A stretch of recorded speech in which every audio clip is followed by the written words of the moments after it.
Hi everybody, and welcome to The Scientific Method. In this video, I'll be showing you how to make aluminum powder, which is a key ingredient in thermite, flash powder, and many other pyrotechnical displays. So let's head to the shop!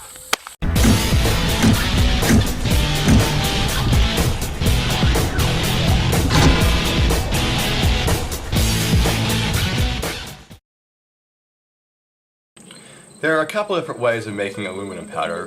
One, which uses a coffee grinder. I tried this method, but I was disappointed with it because my coffee grinder is wimpy and wouldn't grind it up small enough. So instead of that, I'll be using my homemade ball mill to mill down the pieces of aluminum foil into an air float powder. The first step is going to be to blow torch your sheets of aluminum. Blow torching it will make it crumblier, so it's more easily ground up in the ball mill, and it's easier to rip into small sheets. The next step is going to be to rip your aluminum into small pieces. This will make it a lot easier on your ball mill. Using a paper shredder would make life a lot easier, but I don't have one on hand, so I'm just going to rip it. You can see how blow torching it made the aluminum much more easy to crumble. So now we're done shredding it up, let's weigh and see how much powder we can expect.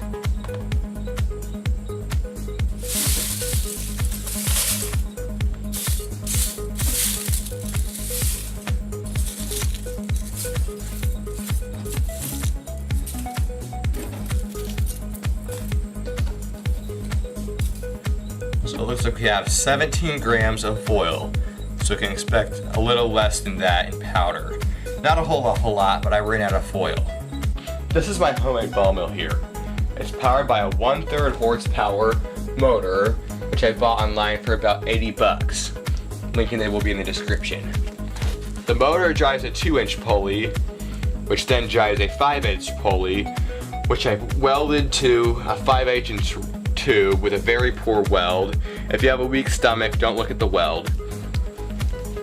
The rod then drives rubber band belts here. Rubber bands were a poor choice because they get kind of soft and gummy. You can see they leave a gummy residue on here, but they're cheap, and in my case they work fine. The jar is basically Elemental Maker's jar. I made a slight mod, which I will show you in a minute. But I just would like to give a shout out to Elemental Maker. You made a great jar. Over here, I have a switch and power supply that came from an old window air conditioner unit. Originally, I was planning on using this motor, which came with the air conditioner, but it wasn't powerful enough and it got so hot that it shut off.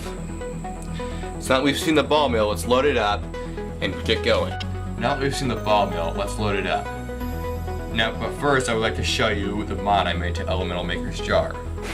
Instead of having a 3-inch PVC tube come out of here with a sewer cap in the end, I used one of these. I do not remember what it's called, but it was all I could find at the hardware store, and it works even better than a sewer cap because instead of having room up here with the tube coming out where aluminum could go but balls couldn't, it plugs in here just like this, screws in tight,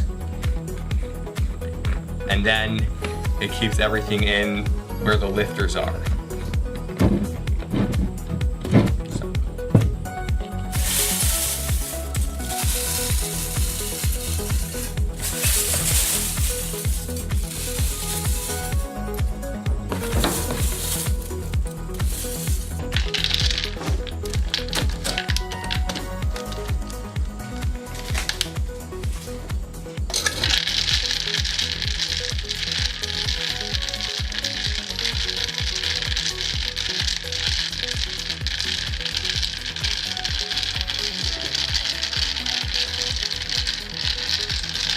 Now that the aluminum is mixed up a bit and got in with the balls, we can add a little bit of charcoal.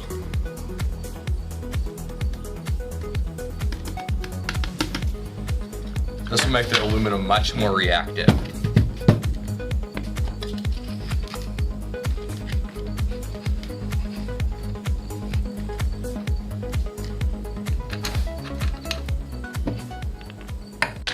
This process will take about 48 hours to complete.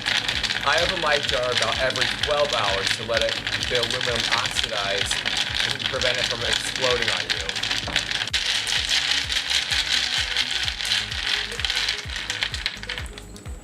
Alright, so here we are at the 48-hour mark. This thing's been running for about 2 days. Let's see what we got in here. Oh yeah. That's definitely air-flowed aluminum powder. Let's brush some of this stuff up here.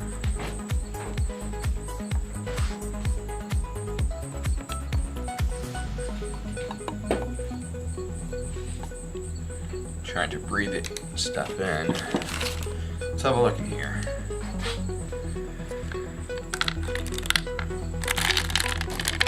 I don't know if you can see that. There's a pretty good amount of aluminum powder in there. And it does look to be quite fine. It should work great.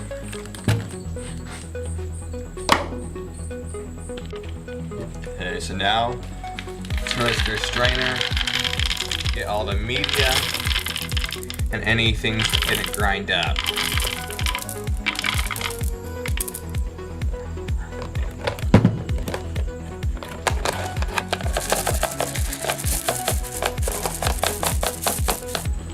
Alright, here's our powder. Let's weigh and see how much we got.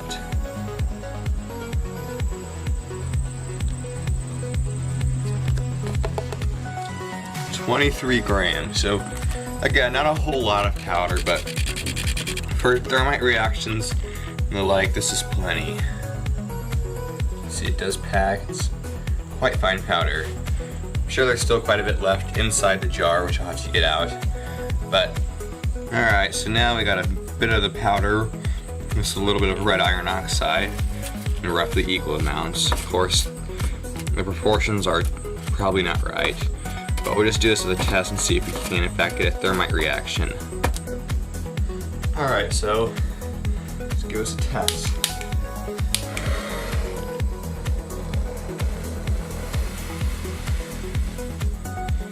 Yeah, it's definitely a thermite reaction. Run right through. Alright everybody, I hope you enjoyed that video. If you did, please like, subscribe, and share. It really helps.